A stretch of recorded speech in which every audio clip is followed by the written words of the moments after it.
express channel لیدونکو السلام علیکم ستړي مشه په موکړه ته لاندو مهمو خبرونو ته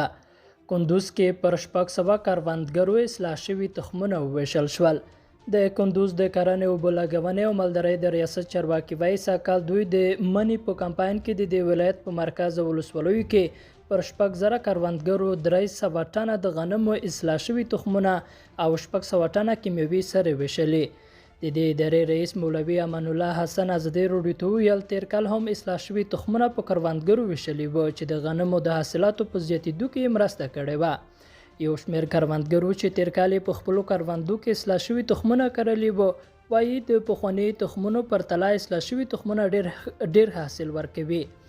د کروندګرو په وینا که حکومت له دوی سره د حبوباتو نورو غلو او دانو او سبزیجاتو د تخمونو په رواجولو کې مرسته وکړي د ولایت به یو ځل بیا خپلې پخوانی هغه نوم ترلاسه کړي چې یو مهال د ټول افغانستان د غلو کانده بلل کېده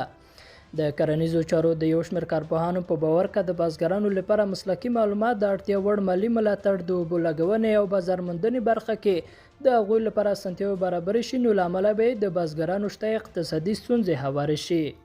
بل لور ته طالبانو د سیخ ګل پر صادراتو 10 سلنه محصول لرې کړ د طالبانو په مشرۍ د افغانستان مالیې وزارت د سیخ ګل پر صادراتو 10 سلنه محصول لرې کړی دی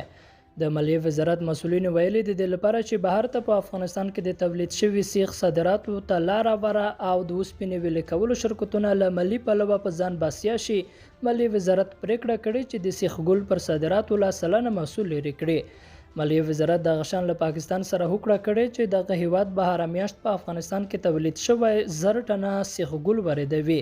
او هر ټن به له 10 سلنه محصول پرته د 900 امریکایي ډالر په بدل کې پیري دا په داسې حال کې دی چې وړاندې تر دې یو ټن ګل سیخ په 300 امریکایي ډالرو ګاونډیو هیوادونو ته صادرېده او وروسته بیا دا صادرات د صنعتکارانو د غوښتنې پر بنسټ بند شول لیدونکو له مالتیا مننه ښې چاره